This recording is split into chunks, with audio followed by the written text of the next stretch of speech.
You're listening to The Briefing, first broadcast on the 4th of June 2026 on Monocle Radio.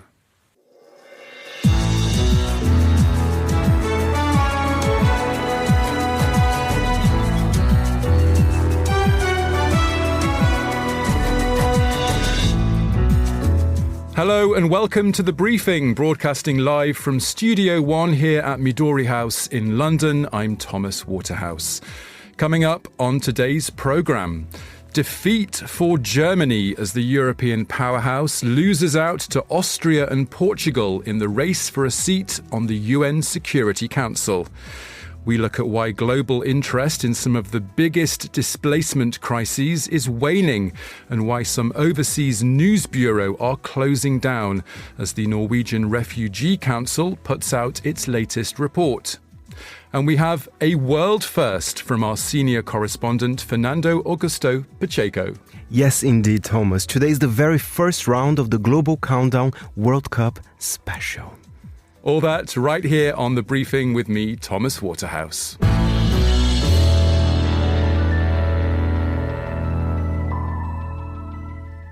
We start today's briefing with an unusual version of musical chairs in New York City, with 3 European countries left standing and battling it out for just 2 seats available on the UN Security Council. When the music stopped playing, the dash to sit down was over and the votes were all in. It was Austria and Portugal that secured a place, with Germany receiving just 104 votes when 127 were needed.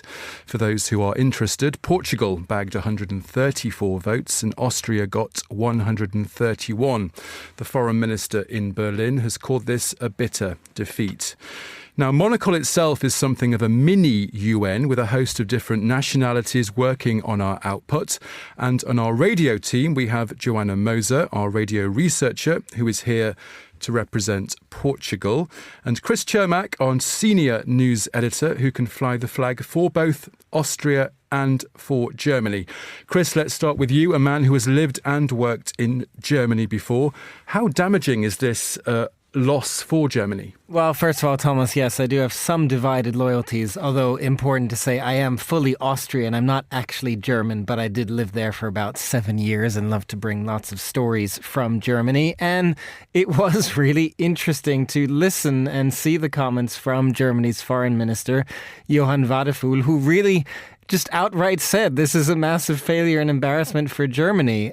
He also blamed Russia in part for a campaign against Germany getting this seat. There's a lot of talk about whether Germany's stance on Ukraine impacted this, as well as its stance towards Donald Trump and its support for Israel. So there's a lot of recriminations in Germany around this vote. Also, interestingly, perhaps just for the inside politics of it, Thomas, Germany claims that they got a lot more support ahead of it. So they thought that they had the votes, and then clearly some countries told Germany, yes, we'll vote for you. And then when the secret ballot for the Security Council spot opened up, it turned out to be very different. This is, of course, a loss for Germany, but is it a loss for the UN as well? I mean, you can make a little too much of it in some ways, I think, because, looking into the numbers, for example, Germany has been a member of the UN Security Council a number of times. They basically have a seat roughly every 10 years or so. So they had a seat from 2019 to 2020 as well. So I think when you look at that, also the fact that they entered this race quite late, Austria and Portugal have been fighting for this for over a decade. Austria says they've been going for it for 15 years. So I do think that's sort of important context. Yes, Germany is an incredibly important member of the United Nations. They will certainly argue that they deserve a permanent seat on the UN Security Council, something that has failed reforms of the UN and Security Council for a long time now. But you would like to think that a country as big as Germany is not going to suddenly turn like, say, frankly, a Donald Trump might on the UN just because they didn't get a permanent seat. Joanna, let me turn to you now as our in-house Lisbonite. How important a win is this for Portugal and for its foreign policy and for its voice on the world stage? Well, for sure, there's a celebratory buzz around the country, especially within our leaders. But it's important to say that this isn't Portugal's first time. This is actually the fourth time that we hold the seat. But what makes it historic this time is that it's the first time that we've been elected in the first round. And for our leaders, this real signals international confidence in our country. But it's worth being clear about what the seat actually means, because the Security Council is the only UN body with the power to make legally binding decisions on all member states. So on paper, it looks enormously powerful. But in practice, in reality, the real power sits almost entirely within the 5 permanent members. So Portugal, as a non-permanent member, cannot meaningfully shift the decisions. So the question is, what can Portugal actually do? Diplomatically and morally, Portugal can use its seat to push other countries to honor the letter of the UN Charter, bring issues that might otherwise get quietly buried. But for me, it just sounds like a bit like it's a megaphone, not really a lever to certain issues. Obviously, it signals trust, respect for Portugal, but some argue that we won partly by default, sort of like a mis-sympathy effect. And yeah, like as you were saying, like Germany and Austria maybe carry a bit more controversial diplomatic baggage, and I guess Portugal is seen as a country that doesn't really provoke rejection. There's no real enemies. I guess we're an easy vote. And by all means, I'm not criticizing my own country. It may actually be the ideal profile for this kind of multilateral role. Is it prestigious? Absolutely. But is it useful? That's a bit more debatable. And if you ask a regular Portuguese in the street, they'd probably be happy if Portugal won against Germany in the World Cup. Chris, back to you. I've got a challenge for you. Can you take off your German hat and put your Austrian hat on? Always wearing both hats. For this next question, because Austria, of course, along with Portugal, has won a seat on the council. What are Austria's goals? Well, look, Austria, similar to Portugal, was celebrating this victory quite significantly yesterday. That said, also, as Joanna was saying about Portugal, Austria has been on the UN Security Council 3 previous times, so this will be their 4th time on it. They're billing themselves as a voice for the small countries, so that was one way that they were trying to say we deserve this compared to Germany against the sort of bigger permanent members that Joanna was talking about. They did also sort of argue, again, sort of in line with Germany here, that, hey, we're a member of the European Union, as is Portugal. The idea that we are so different from Germany in our stances when it comes to Ukraine and other things is frankly something that, we shouldn't make so much of that. At the same time, it is interesting looking at the discussions in Austria. Austria is a neutral country. And so there are some debates within that about what to do with this seat. The Greens are saying you have to stand for human rights, international law. You have to make that a case in the UN Security Council. The Freedom Party, for example, the sort of far right side of Austrian politics, is saying we must, remember that we are neutral. The Freedom Party, of course, is a bit more closely aligned towards Russia. So there will be some interesting debates there. Otherwise, Austria does have some interesting things. They want to talk about UN Security Council reform. They want to weaken the veto power of those 5 countries, again, to what Joanna was talking about there. And they've a couple of other interesting points. I'd just say they want to talk about regulation of AI and weapon systems, nuclear non-proliferation, and protecting children in conflict. So those were sort of 3 of the topics that they raised that they want to bring up over the next 2 years. Just briefly, a question to either of you. The UN has long been criticised now for its inefficiency. Does a seat on this Security Council have as much weight or importance as it used to? Not with the way the UN is currently set up, I think. The UN Security Council is quite broken because of the veto power of either Russia or China or the United States. So I think with that, until that is weakened, as the Austrians would call for, it's very hard for a non-permanent member to have any influence. But again, in order to weaken the veto power, you need to get the veto powers on board. So it's a very tricky situation. Yeah, exactly. Even in international law and international relations, you see a lot of the leaders that should be trialed in International Criminal Court. They don't even go there. Any other country really complies with the sanctions. So it is a hard debate here. Okay, Chris Cermak and Joanna Moser, Monocle Radio's very own German, Austrian, Portuguese flag bearers. Thank you very much. Now here's Hassan Anderson with the day's other news headlines. Thanks, Thomas. Israel and Lebanon have agreed to implement a US-brokered ceasefire. The ceasefire is conditional on a complete halt of Hezbollah's attack and its withdrawal from southern Lebanon. Israel's defense minister says his country will not withdraw from southern Lebanon and will continue to launch strikes until the ceasefire is fully implemented. Hezbollah has yet to comment. North Korean leader Kim Jong-un has called for the exponential expansion of the country's nuclear weapons program. On a visit to a nuclear material production facility, Kim claimed that the production capacity for nuclear material has more than doubled in the past 5 years. Kim said a further expansion was necessary to confront what he called North Korea's most ferocious enemies. And Marjan Satrapi, the French-Iranian author of the graphic novel and film Persepolis, has died at the age of 56. Members of her family in a statement to AFP said she had died of sadness just over a year after the death of her husband, the Swedish producer and actor Mattias Ripa. Those are the day's headlines. Back to you, Thomas. Thanks, Hassan. Next, the Norwegian Refugee Council has just published its annual report, which finds that some of today's major displacement crises are being ignored. Countries including Sudan, the DRC, Yemen and Cameroon all make this list. The NRC's study ranks these crises using 4 different measures. They are media coverage, humanitarian funding, political engagement and the actual scale of the displacement. One of the key findings of this report is that global neglect has become systematic rather than just one-off incidents. We can speak now with Christelle Hjur, who is the head of advocacy for West and Central Africa at the Norwegian Refugee Council. And we also have Louise Allouin-Bichet, project director at Reporters Without Borders. Hello to you both. Hello. Thank you for having me. Thank you for being with us here on Monocle Radio. Christelle, let's start with you. This new report from the NRC really makes a strong argument that we, as global citizens, and me, for example, as a journalist at a media organisation, aren't paying enough attention to these crises. Just why is that? So what we're looking at in this 10 years anniversary is indeed 10 years of neglect. It's unfortunately not a moment of a celebration in spite of the anniversary, but really a moment of reckoning. Why? Because we've seen the same countries appear again and again.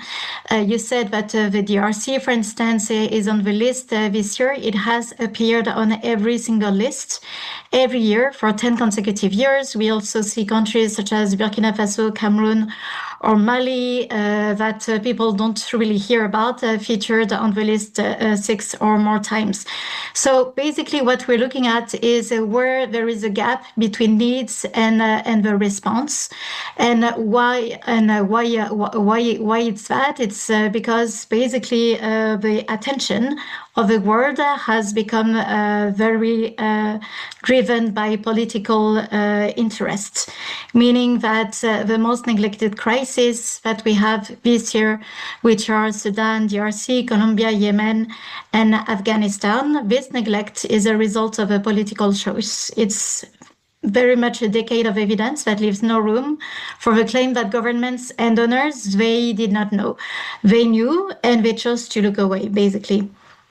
Christelle, I think it is important to point out that many of the displacement crises and the displacement zones that you're talking about in this report are on your turf, your speciality, which is Africa. Yeah, definitely. And this is, again, the result of the political choice. The investment or where people, the world leaders are looking at Africa, it's mostly for economic reasons. It's not to end the suffering.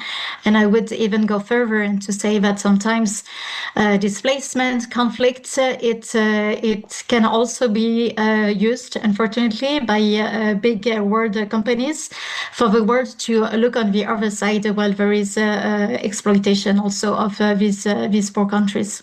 Let's bring in Louise Allouin-Bichet, project director at Reporters Without Borders.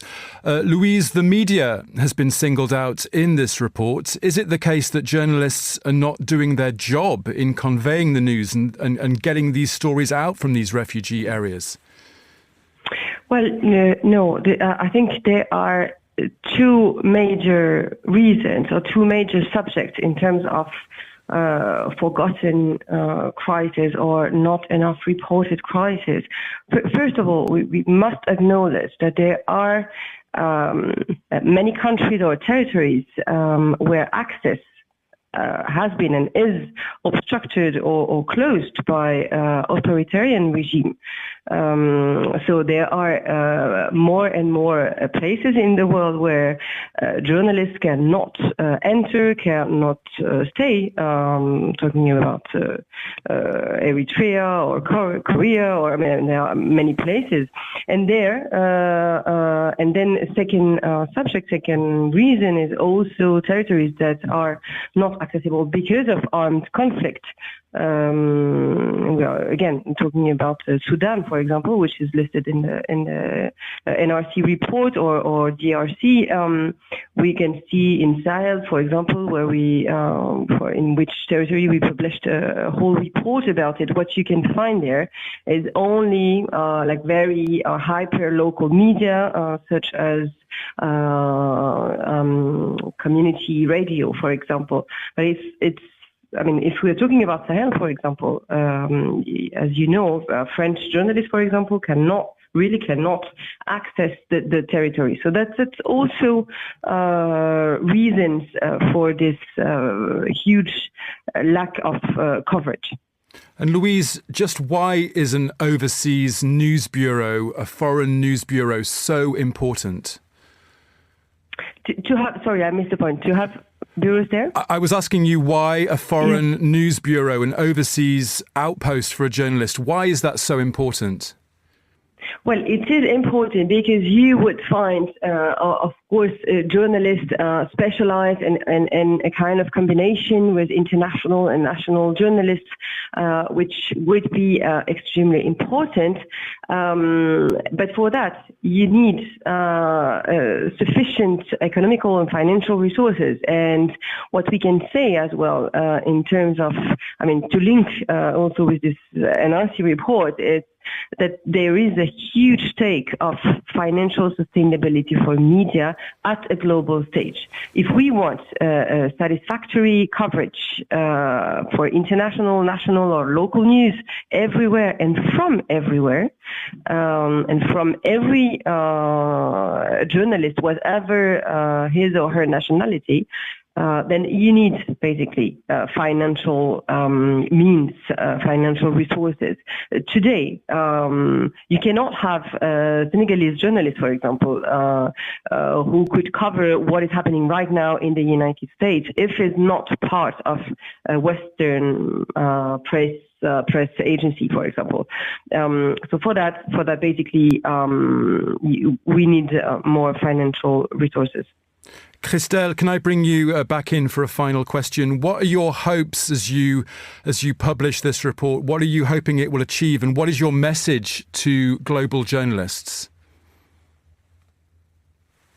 Thank you. So the main message, to go back to Louis' point, is the fact that we need governments, donor countries, to fund crises based on humanitarian needs and the scale of displacement, and not based on geopolitical interest. This 10th year report is published in a year where we've seen massive funding cuts, unfortunately, but we also do know that it is possible to organize big World Football Cup. It is possible to go and explore space.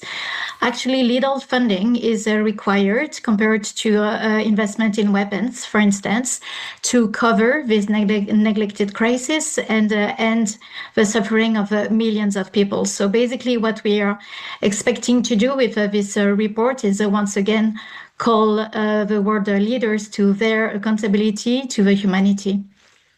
Christelle Hure, that was a very important point that you just made there. Christelle Hure, the head of advocacy for West and Central Africa at the Norwegian Refugee Council, and Louise Allouin-Bichet, the project director at Reporters Without Borders. Thank you both very much for joining us here on Monocle Radio.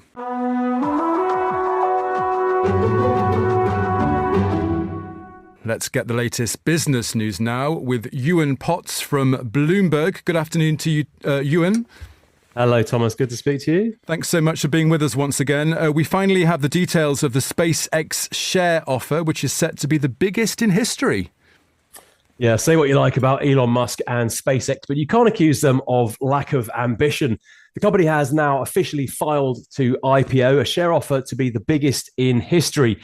At the guided price, the company will be worth just shy of $1.8 trillion. Now, that propels it well into the world's top 10 most valuable companies. Among other things, SpaceX aims to land humans on Mars as a step towards full colonization. How much money there is to be made in interplanetary exploration, I'm afraid that is an area that's rather beyond my expertise. But for now, SpaceX has a very successful, if rather modest, business launching rockets and also providing satellite internet services via its Starlink operation. But investors don't seem to be put off at all by the lack of revenue. For them, it is primarily the bet on the vision of one man. And this share offer is set to make that one man very rich indeed. In fact, richer than any other person in history. At the offer price, Elon Musk's net worth is set to rise to well over $900 billion. So it will only take a small pop in the shares to see him become the world's first trillionaire. That is with a net worth of $1 million. Not bad for somebody who says he's not motivated by money. And Ewan, we move from outer space to the streets of planet Earth. Why is Uber telling staff not to use AI? Yeah, a really interesting story that caught my eye about the corporate use of artificial intelligence. For many people who've got used to punching queries into ChatGPT, it's all absolutely free. But you might ask, is any of this ever going to make any money? Well, Anthropic, which is the company behind Claude, already very popular with coders, and it's been releasing tools to automate legal work and financial research and all sorts of other things. It recently said that its annualized revenue run rate has topped $30 billion, and that is 3 times higher than the rates just at the end of last year. Really phenomenal growth in revenues. Incidentally, Anthropic's latest valuation is just shy of $1 trillion. That's about one Elon Musk. So it's clear that a lot of these companies are spending a lot of money on AI tools. And Bloomberg has learned that ride-hailing giant Uber has told staff to basically rein it in a little bit. This comes after Uber blew through its AI budget earlier this year. It's limiting all employees to $1,500 in monthly spending per AI coding tool. And apparently all staff have a dashboard where they can track their usage across the various tools. My guess is that as AI becomes more and more used in the workplace, we're going to hear more about these kind of restrictions. And I think companies are going to start asking some much tougher questions about value for money when it comes to AI. Ewan Potts from Bloomberg, thank you very much for that business update.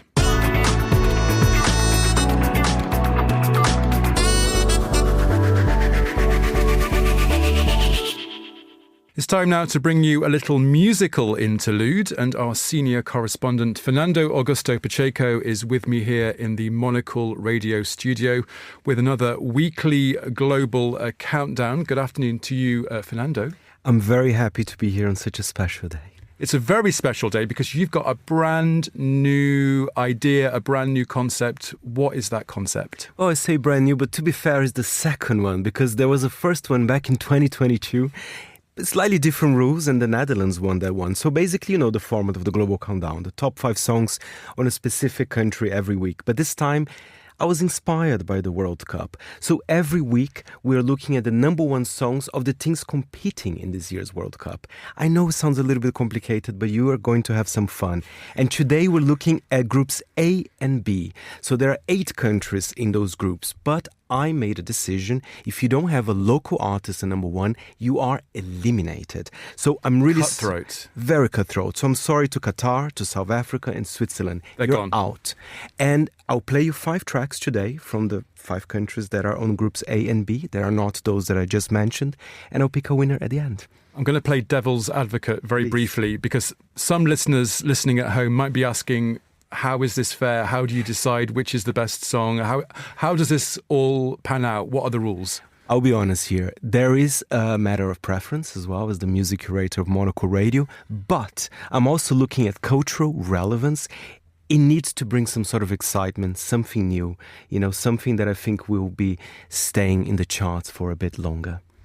Okay, let's waste no more time. Let's dive in to some music. What's the first song? We're heading to Mexico. They have a fantastic music industry. But let's play the number 1 song, then I'll tell you a little bit more about the song. It's called Nalguita y Teta by Nathan Vega. Es una diabla, carita de ángel, me enseña su ser Victoria. Y tiene fama de que no afloja, que fácil no se la roba. Y es que está bien completa, las otras no aprietan, la mejor clienta me encanta. Listen, it's a bit of a silly song. I mean, if you translate from Spanish to English, it's little butt and boobs. You know, yeah, it's summer, you know, it's the silly season. Everyone's getting naked. Yeah, Ish. And you know he's on the beach. He's playing some sort of volleyball. Actually, you know, not exactly football.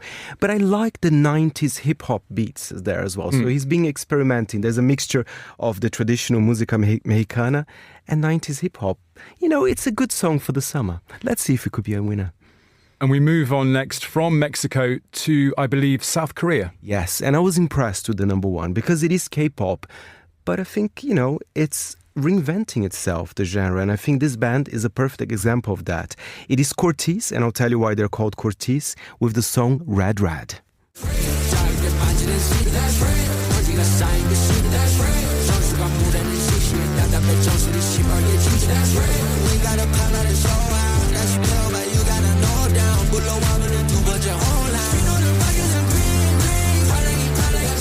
So good. I was just saying to you, I would never have thought that was South Korean. I don't know why, but it's a really unique sound. It is unique, less polished than some K-pop, which I think is a good thing. It's come almost like raw electronica, reminds me of the electro clash beats from the early 2000s. And they're called Cortez because it's color outside the lines, which means, you know, they want to be able to have some sort of freedom of expression out of the box. And Fernando, what's coming up next? It's Czechia, a really cute number one song by the Polish-Czech singer Eva Farna with Perpetuum Mobile.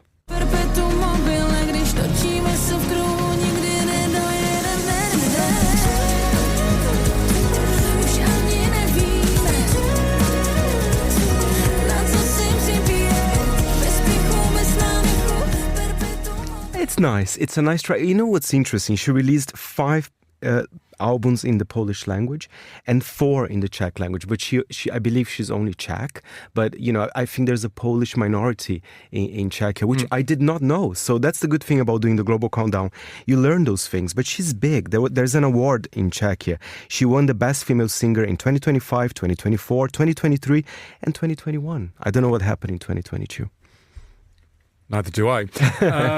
This is a brand new Global Countdown in association, linked to the World Cup. Let's go to one of the World Cup's host countries. That's Canada. That's Canada. And how interesting that they have this week one of their biggest pop stars and number one. It's Drake with Janice STFU. MRI machine scanning my knee. Like how long you been running the streets for real? Yeah, she just text me like we in Paris like 200 deep for real. And I went bought a whip for my brother. Same body but he's angry. He's an angry man. I mean, he's topping the charts globally. I mean, we have to give credit to Drake. I mean, his numbers. You know why South Africa has been eliminated? Because Drake is number one there, and probably many other countries in the world. I am not a big fan of this new phase of Drake. I think there's a lot of pessimism about him and his fights with Kendrick Lamar. But people still love him. I mean, we can't deny the strings, you know, this massive success. So well done, Canada, in a way. And it's the final song for this Global Countdown, and it comes from Europe. Yes, it's from Bosnia and Herzegovina. So we have the 2 Bosnian rappers. They are number one, Jala Brat and Buba Koreli with Bass and Rave.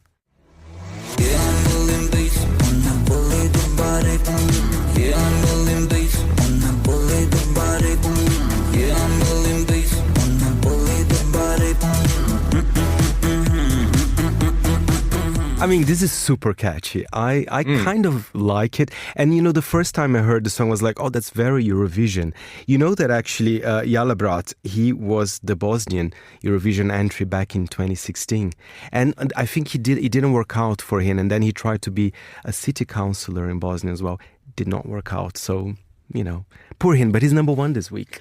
And Fernando, if I've understood the rules of this new concept, you now have to pick a winner from these 5. Yes. So the winner that will compete on the big final on the 16th of July here on the Briefing Live, it's going to be South Korea. Well done. You know, it's not just because it's K-pop, big music industry, but I was excited about this. And I think they're taking the genre to a different direction. So well done, South Korea. And you're back with another World Cup inspired or World Cup linked global countdown next week, I think. Yes, we're looking at the countries at groups C and D. Okay, Fernando Augusto Pacheco, thank you very much. That was Fernando kick-starting, pun intended, his new World Cup global countdown ahead of next week's all-important football opener.